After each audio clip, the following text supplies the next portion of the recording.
Previous video में हमने जो हमारा चैप्टर है रेनबो का chapter 6 on reading in relation to literature, साहित्य के अध्ययन पर हमने कल चर्चा की थी कि इसका क्या है, रियल में पढ़ना किसको कहा जाता है। फालतू में हमें बुक्स खरीदना करना, हमें उसको नहीं पढ़ना, ये पढ़ना नहीं कहा जाता है। दो सेंस बताए थे, एक एम्यूजमेंट के लिए, एक हार्ड स्टडी वाला। हमने उनमें दो डिफरेंस कल पढ़े थे। अब हम ये बात कल कही गई थी कि हर पुस्तक को हमें, जैसे हम साइंस की पुस्तक पढ़ते हैं, चाहे हिस्ट्री की पढ़ते हैं, फिलोसॉफी की पढ़ते हैं, हर पुस्तक को इसी तरह पढ़ना चाहिए, केवल एम्यूजमेंट के लिए पढ़ना नहीं चाहिए। कि हर पुस्तक, एवरी बुक किस पर डिपेंड होती है, साइंटिफिक मेथड पर डिपेंड होके उसको लिखा जाता है। इसलिए हमें हर पुस्तक को रुचि लेकर, इंटरेस्ट लेकर पढ़ना चाहिए। उसके आगे हम अब शुरू करते हैं पेज नंबर 41 और सेकंड पैराग्राफ से हम अब इसको पढ़ना शुरू करते हैं। The first thing which a scholar should bear in mind is that a book ought not to be read for mere amusement। ये बात हमने कल भी पढ़ी थी, ये बात हमने कल भी पढ़ी थी और उसी बात को हम आज भी पढ़ रहे हैं। क्या है? द फर्स्ट थिंग, प्रथम बात, which a scholar should bear in mind, जिसको एक विद्यार्थी को, विद्वान व्यक्ति को या विद्यार्थी को दिमाग में रखनी चाहिए कि एक पुस्तक जो है ought not to be read for mere amusement, उसको केवल मन बहलाने के लिए पढ़ना नहीं चाहिए। ये बात कल भी कही थी कि कोई भी पुस्तक हो उसको आप केवल एम्यूजमेंट के लिए, मन बहलाने के लिए, टाइम वेस्ट करने के लिए हमें पढ़ना नहीं चाहिए। अंडरलाइन करना, half educated persons read for mere amusement and are not to be blamed for it। half educated persons, अर्ध शिक्षित व्यक्ति, जिनमें ज्यादा ज्ञान नहीं हो, बस वो कहते हैं ना 8-10 ही पढ़े रहते हैं, बस उनको केवल थोड़े बहुत पढ़ दिए, फिर अपने काम धंधे में जो लोग लग जाते हैं उनको कहते हैं हाफ एजुकेटेड पर्सन।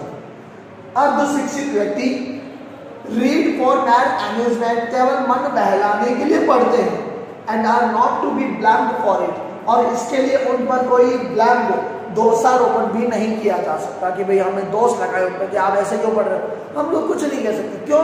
क्योंकि उनका काम यही है, उन्होंने पढ़ाई भी इतनी की है, हाफ एजुकेटेड है, एजुकेटेड नहीं, हाफ एजुकेटेड, तो इसके लिए उन पर ब्लैम भी नहीं लगाया जा सकता। They are incapable of appreciating the deeper qualities that belong to a really great literature।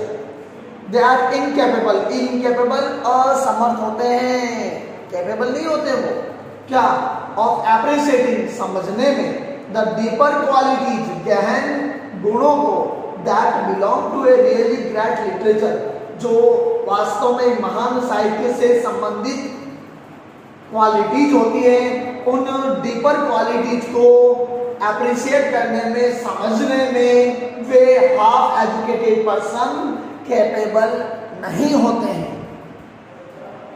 But a young man who has passed through a course of university training should discipline himself at an early day, never to read for mere amusement, and once the habit of discipline has been formed, he will find it impossible to read for mere amusement। तो एक बात तो चली थी half educated person, और अब बात जो चल रही है वो चल रही है एजुकेटेड पर्सन के बारे में, जिसने किसी यूनिवर्सिटी से डिग्री प्राप्त की हो, उसके बारे में। क्या कह रहा है उसके बारे में? बट ए यंग मैन, लेकिन एक युवा व्यक्ति, हु हैज पास्ड थ्रू, जिसने अध्ययन किया हो, जिसमें जो सफल हुआ हो, एक course of university training, university के प्रशिक्षण को, यूनिवर्सिटी के जो पाठ्यक्रम है उसके प्रशिक्षण को जिसने पास किया हो, शुड डिसिप्लिन हिमसेल्फ, उसको अपने आप को अनुशासन में रखना चाहिए। एट एन अर्ली डे, जीवन के प्रारंभिक दिनों में, never to read for mere amusement, और उस शिक्षित व्यक्ति को, उस युवा व्यक्ति को कभी मन बहलाने के लिए, अम्यूजमेंट के लिए पढ़ना नहीं चाहिए, क्योंकि आपने एक डिग्री प्राप्त की है कुछ अच्छा पढ़ने के लिए। आप केवल मन बहलाने के लिए पढ़ना आपके लिए सही बात नहीं है। And once the habit of discipline has been formed, he will find it impossible to read for mere amusement. और यदि एक बार उस व्यक्ति में हैबिट हो गई, आदत पड़ गई डिसिप्लिन की, अनुशासन की, has been formed, निर्माण हो गया या बन गई, तो he will find it impossible to read for mere amusement. उसके लिए केवल अम्यूजमेंट के लिए पढ़ना असंभव हो जाएगा। भाई एक बार अगर आपकी आदत पड़ गई पुस्तक को पढ़ने की, अच्छी तरह से मन लगा के पढ़ने की, वर्ड टू वर्ड पढ़ने की, अर्थ निकाल कर पढ़ने की, समझकर पढ़ने की, तो फिर आपके लिए केवल अम्यूजमेंट के लिए पढ़ना इम्पॉसिबल हो जाएगा। He will then impatiently throw down any book from which he cannot obtain intellectual food, any book which does not make an appeal to the higher emotions and to his intellect. तो he will then impatiently, वह तब अधैर्य रूप से throw down any book, किसी भी पुस्तक को फेंक देगा, from which he can not obtain intellectual food, जिससे वह इंटेलेक्चुअल फूड, बौद्धिक खुराक को प्राप्त नहीं कर पाएगा, उस पुस्तक को वो फेंक देगा। कोई भी जो विद्वान है जिसको लगेगा ये पुस्तक अपने लिए काम की नहीं है, इससे किसी तरह का ज्ञान प्राप्त नहीं हो रहा है, उस पुस्तक को वह क्या करेगा, फेंक देगा, पढ़ेगा ही नहीं। एनी बुक, कोई भी पुस्तक which does not make an appeal, जो असर नहीं डालती है, जिसका उस व्यक्ति पर कोई असर नहीं पड़ता है, उसको किसी तरह का ज्ञान प्राप्त नहीं होता है, उस पुस्तक के लिए कहा जा रहा है टू द हायर इमोशंस, और उस व्यक्ति की श्रेष्ठ भावनाओं पर, एंड टू हिज इंटेलेक्ट, और उसके विवेक पर अगर वह पुस्तक असर नहीं डाल रही है तो वह उस पुस्तक को फेंक देगा। But on the other hand, the habit of reading for mere amusement becomes with thousands of people exactly the same kind of habit as wine drinking or opium smoking. It is like a narrative, something that helps to pass the time, something that keeps up a perpetual condition of dreaming, something that eventually results in destroying all capacity for thought. तो क्या कहा जा रहा है, बहुत अच्छी बात कही इसने, but on the other hand, और लेकिन दूसरी तरफ एक बात तो चल रही विद्वान के बारे में, जिसको पढ़ने की अच्छी आदत बन गई, वो फालतू की किताबें नहीं पढ़ेगा, लेकिन दूसरी तरफ the habit of reading for amusement, जो मन बहलाने के लिए पढ़ने की जो आदत है, becomes with thousand of people, जो हजारों लोगों में पड़ चुकी है, ऐसी आदत जो हजारों लोगों की हो चुकी है। Exactly the same kind of habit, बिल्कुल ठीक वैसी ही आदत बन चुकी है, हैबिट बन चुकी है, एज वाइन ड्रिंकिंग, जैसे शराब पीने की आदत होती है। जैसे आदमी शराब पिए बिना अगर आदत बन गई उसकी, वो शराब पिए बिना रह नहीं सकता, उसी तरह अम्यूजमेंट के लिए जो लोग पुस्तकें पढ़ते हैं, उनको वो पुस्तक केवल अम्यूजमेंट के लिए ही समझ में आएगी।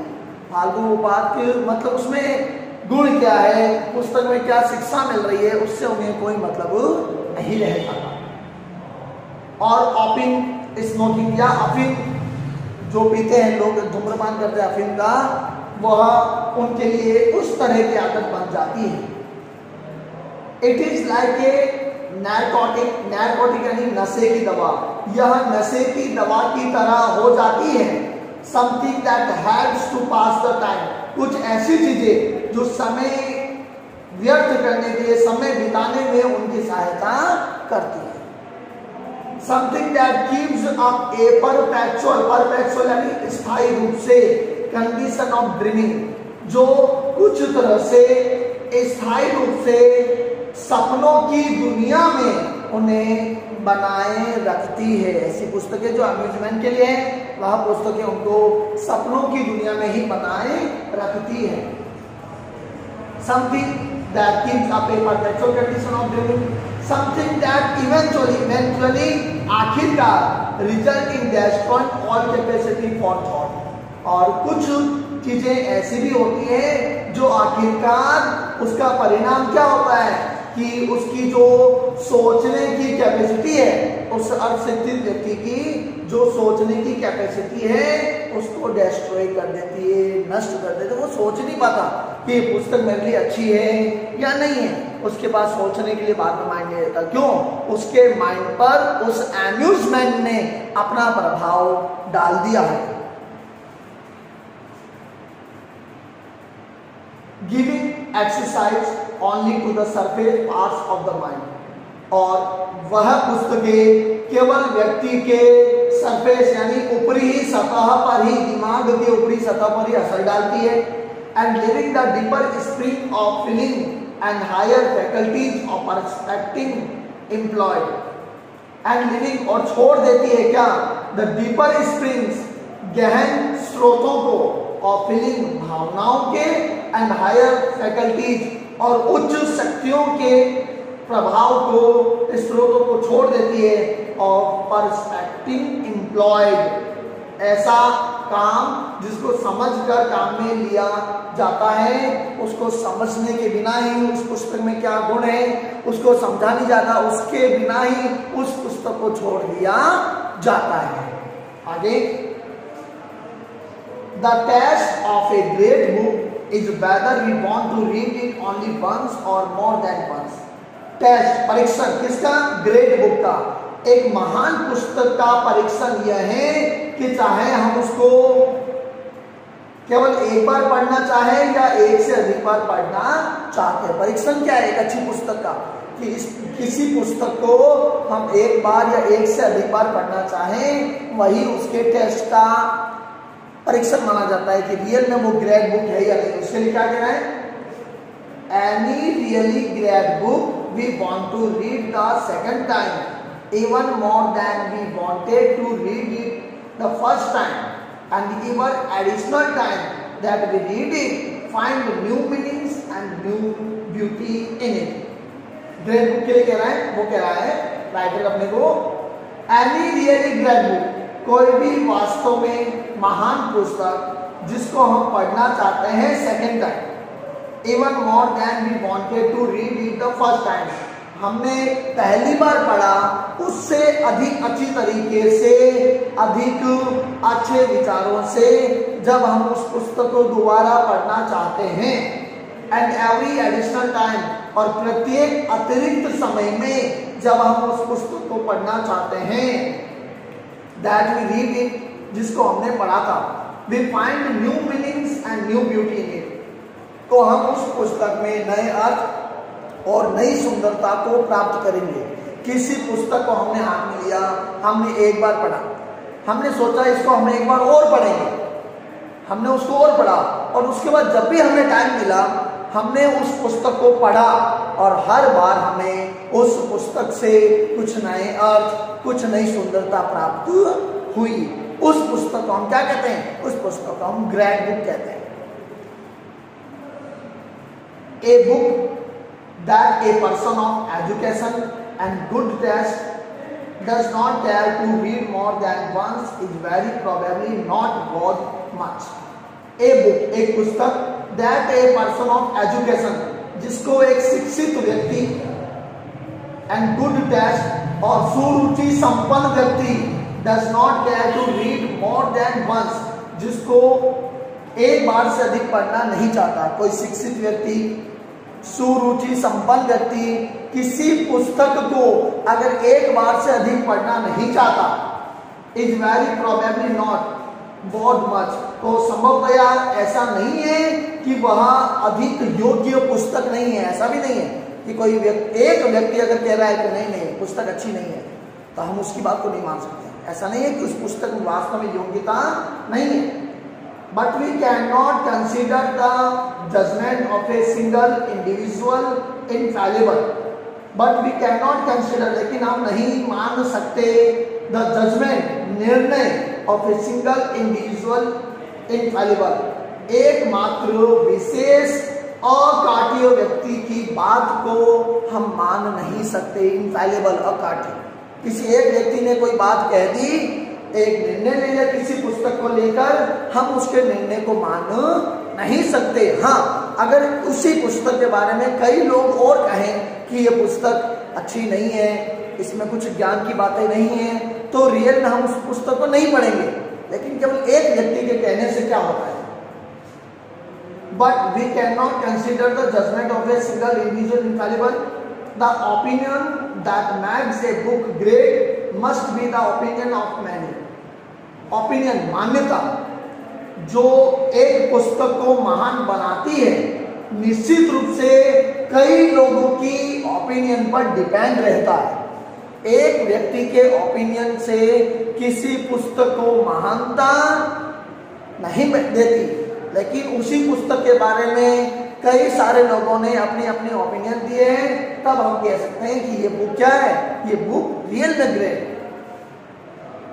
For even the greatest critics are apt to have certain dullness, dullness यानी कमजोरियां। फॉर इवन, क्योंकि द ग्रेटेस्ट क्रिटिक्स, क्रिटिक्स साहित्यकार, विद्वान, जो महानतम साहित्यकार हैं, are apt to have certain dullness, उनमें भी कुछ कमजोरियां छिपी हुई रहती है, उनमें भी कुछ कमजोरियों से वे भी एप्ट यानी कि प्रवृत्त रहते हैं।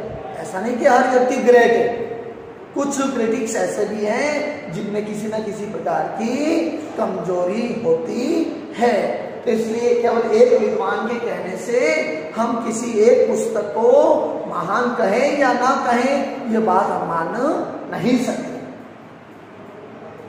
अब जैसे एग्जाम्पल ये इसमें कुछ के Carlyle for example could not endure, endure यानी सहन करना, ब्राउनिंग, ब्राउनिंग तो कार्लाइल जो था साहित्यकार, उदाहरण के लिए वह क्या सहन नहीं करता था, ब्राउन की लिखी हुई जो साहित्यिक पुस्तक थी उसको वो सहन नहीं कर सकता था। और Byron could not endure some of the greatest of English poets, और बायरन जो कवि था, बायरन जो साहित्यकार था, इंड्योर यानी सहन करना, वह कुछ महान अंग्रेजी कवियों की कविताओं को सहन नहीं कर सकता था। उसमें ये कमजोरी थी, किसी अच्छा कवि होता था उसको वो अच्छा लगता नहीं था। A man must be many-sided to utter a trustworthy estimate of many books. A man, एक व्यक्ति, must be many-sided, many-sided सभी विषयों का ज्ञाता, और utter यानी बोलना। एक व्यक्ति को निश्चित रूप से सभी विषयों का ज्ञाता नहीं कहा जा सकता।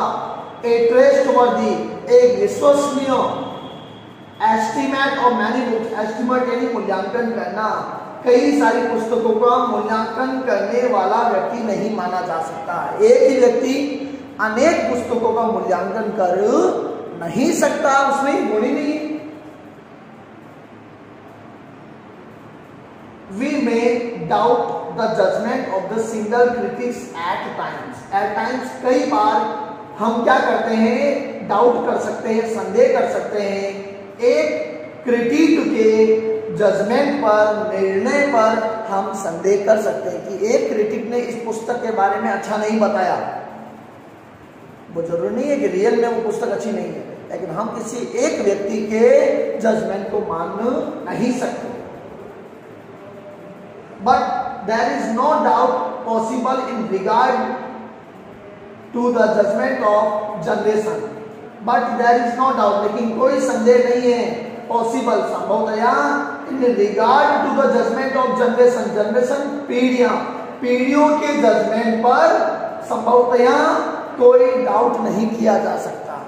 जिस पुस्तक के बारे में कई पीढ़ियों से जिस पुस्तक के बारे में कहा जा रहा है, उस पुस्तक के बारे में कभी कम आंकलन नहीं किया जा सकता। कई पीढ़ियों से कहा जा रहा है पुस्तक महान है, जैसे गीता कई पीढ़ियों से चला आ रहा है, लेकिन अब किसी ने कह दिया, एक ने पुस्तक अच्छी नहीं, हम उसकी बात को नहीं मान सकते। क्यों? जिस पुस्तक के बारे में कई पीढ़ियों से, कई दशकों से माना जा रहा है, किसी एक व्यक्ति के कहने से हम उस पुस्तक को बेकार नहीं मान सकते। Even if we can not at once perceive any time good in a book which has been admired and praised for hundreds of years, we may be sure that by trying, by studying it carefully, we shall at least be able to feel the reason of the admiration and praise. तो ये कह रहा है कि even if we cannot at once तुरंत, यदि हम तुरंत नहीं कह सकते, प्रिसीव यानी प्राप्त करना, anything good in a book, यदि हम किसी भी पुस्तक से कुछ अच्छा तुरंत प्राप्त नहीं कर सकते, विच हैज बीन एडमायर्ड, जो प्रशंसा योग्य है, ऐसी पुस्तक जो प्रशंसा योग्य है, लेकिन एक बार में यदि हम उसमें से कुछ अच्छा प्राप्त नहीं कर पा रहे हैं, and praised for hundreds of year, और वही पुस्तक सैकड़ों वर्षों से प्रशंसित और प्रसिद्धि प्राप्त है, जिसकी प्रशंसा की जाती है, कहा जाता है बड़ी अच्छी किताब है, लेकिन एक बार पढ़ने से हम कह रहे हैं पुस्तक अच्छी नहीं है, तो हम ऐसा नहीं कह सकते। We may be sure that by trying, हम निश्चित हो सकते हैं प्रयास करके, बाय स्टडिंग, अध्ययन करके, इट केयरफुली, ध्यान पूर्वक उसका अध्ययन करके, we shall at least be able to feel the reason of the admiration and praise, we shall at least, हम कम से कम समर्थ हो सकते हैं, to feel the reason, उस reason को, उस कारण को महसूस करने में, of the admiration and praise, उस पुस्तक के संबंध में जो प्रशंसा है, जो प्रसिद्धि है, उसको समझने में हम कब सफल हो सकते हैं? जब हम ट्राइंग करें, जब हम स्टडिंग करें ध्यान पूर्वक, तब हमें पता चल सकता है कि रियल में इस पुस्तक को महान क्यों कहा जाता है। एक बार पढ़ने से हमें पता कई बार नहीं चलता। The best of all libraries for a poor man would be A library entirely composed of such great works only, books which have passed the test of time. The best of all libraries, सभी पुस्तकालयों में सबसे अच्छा जो पुस्तकालय है, for a poor man, एक गरीब व्यक्ति के लिए, एक कमजोर व्यक्ति के लिए, वुड बी लाइब्रेरी, एक ऐसी लाइब्रेरी होगी, इंटायरली, जो संपूर्ण रूप से कंपोज्ड, जहां रखा जाएगा, और सच ग्रेट वर्क्स ओनली, जहां केवल महान कार्यों की पुस्तकों को रखा जाएगा, तो सभी लाइब्रेरियों में उस लाइब्रेरी को उस व्यक्ति के लिए महान माना जाएगा। बुक्स, ऐसी पुस्तकें which have passed the test of time, जो समय की कसौटी पर खरी उतरी हो, ऐसी पुस्तकों को और यदि किसी लाइब्रेरी में रखा जाएगा, तब हम कह सकते हैं कि रियल में यह लाइब्रेरी सबसे अच्छी लाइब्रेरी है, वरना हम उसके बारे में ऐसा नहीं कह सकते। This then would be the most important guide for us in the choices of reading. This then, यह तब would be the most important guide, सर्वाधिक महत्वपूर्ण मार्ग निर्देशक होगी हमारे लिए in the choice of reading, पुस्तकों के अध्ययन करने के लिए इस प्रकार की लाइब्रेरी हमारे लिए सबसे अधिक महत्वपूर्ण वाली लाइब्रेरी मानी जाएगी। We should read only the books we want to read more than once. हमें ऐसी पुस्तकें पढ़नी चाहिए जिसको हम एक से अधिक बार पढ़ना चाहते हैं। Nor should we buy any others. इसके अलावा हमें कोई दूसरी पुस्तक खरीदनी नहीं चाहिए। Unless we have some special reason, जब तक हमारे पास कोई विशेष कारण ना हो for so investing money, पैसे इन्वेस्ट करने के लिए, खर्च करने के लिए, जब तक हमारे पास कोई उपयुक्त कारण ना हो, तब तक हमें कोई किसी पुस्तक को खरीदने के लिए पैसे बर्बाद करने नहीं चाहिए। The second fact demanding attention is the general character of the value that lies hidden with in all such great books.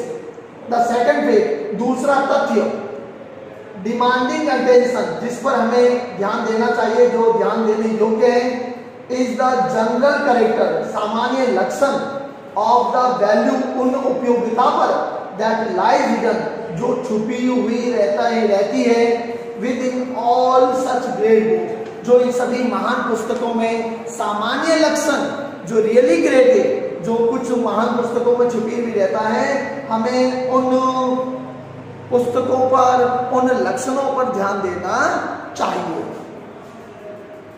They never become old, ऐसी पुस्तकें कभी पुरानी नहीं होती, ये बात। और जब गीता के बारे में कहा जाए तो गीता पुस्तक कभी पुरानी नहीं हो सकती। Their youth is immortal, immortal अमर, उनका जो युवापन है वो अमर है, उनकी जवानी अमर रहती है। A great book is not apt to be comprehended by a young person at the first reading, except in a superficial way. A great book, एक महान पुस्तक, is not apt यानी अक्सर, प्राय, एक महान पुस्तक प्राय टू बी कंप्रेंडेड, समझ में नहीं आती, बाय ए यंग पर्सन, एक युवा व्यक्ति को, एट द फर्स्ट रीडिंग, पहली बार पढ़ने से ही। कोई भी पुस्तक, कोई भी महान पुस्तक पहली बार पढ़ने से ही समझ में नहीं आती। एक्सेप्ट इन ए सुपरफिशियल वे, सिवाय सही स्तर पर उसका अध्ययन करने से अलावा हमें यह पुस्तक एक बार में ही पढ़ने समझ में नहीं आता।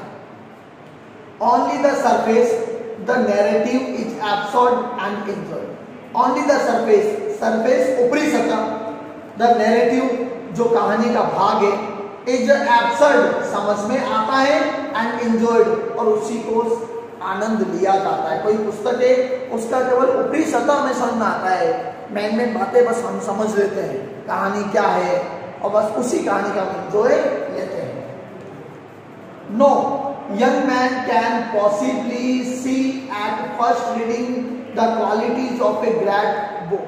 नहीं, एक युवा व्यक्ति कैन पॉसिबली, संभवतया ऐसा नहीं कर सकता, क्या, सी, समझ नहीं सकता, एट फर्स्ट रीडिंग, पहली बार पढ़ने से ही किसी महान पुस्तक के गुणों को एक युवा व्यक्ति समझ नहीं सकता। क्यों? क्योंकि वो मैच्योर नहीं है, उसमें समझ पढ़ने की कला नहीं है, आदत नहीं है, हैबिट नहीं है, इसलिए एक बार पढ़ने से उसको उस पुस्तक के बारे में कुछ समझ में नहीं आता।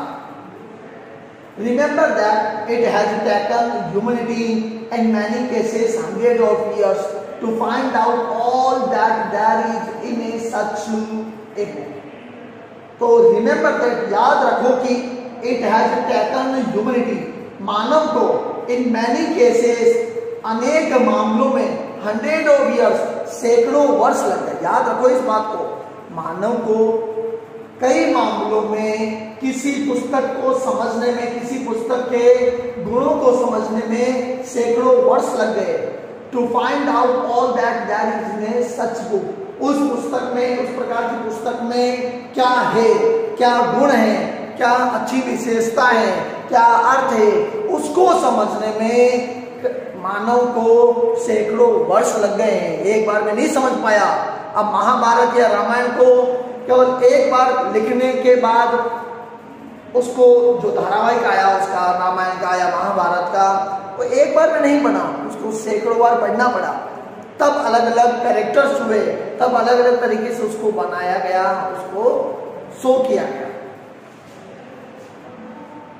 But according to a man's experience of life, लेकिन व्यक्ति के जीवन के अनुभवों के आधार पर, the text will unfold new meaning to him, तो जो टेक्स्ट है, जो पुस्तक है, उसके लिए नए अर्थ खोलकर प्रकट कर देगी।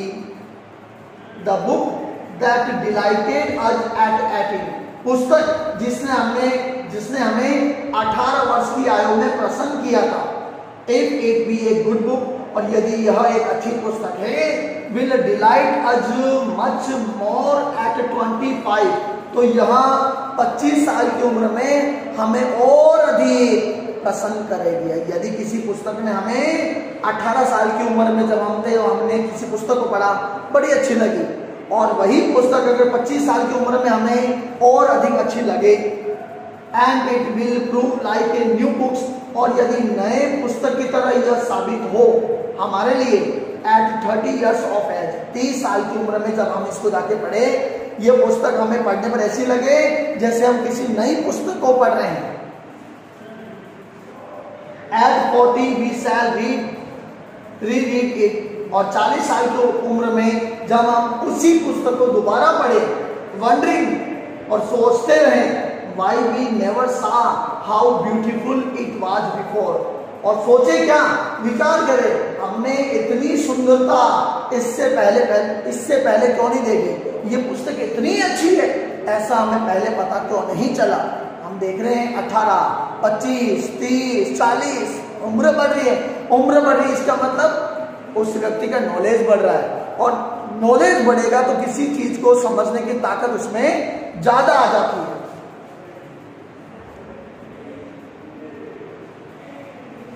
तो at 50 or 60 years of age, the same facts will repeat themselves.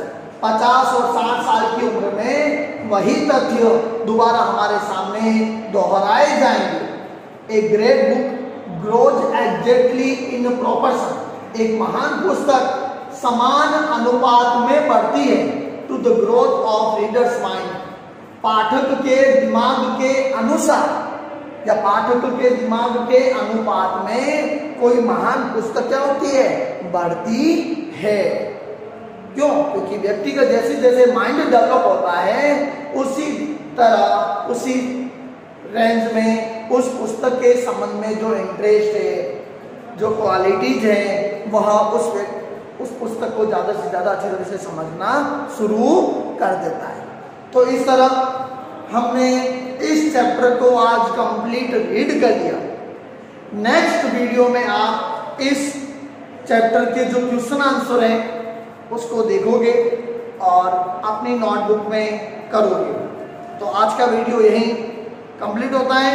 आप इसे ज़्यादा से ज़्यादा सब्सक्राइब और शेयर करना ना भूलें।